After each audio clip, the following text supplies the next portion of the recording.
Tahu KDRT.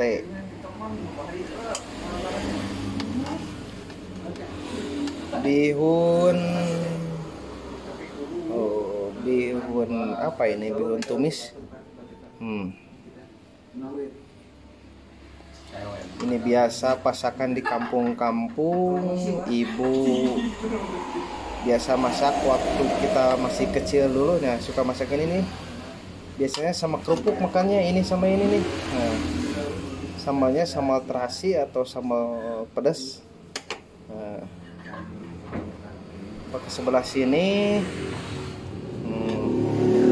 ini ampela apa ya, ampela tuh gak ribet-ribet menu nama tuh.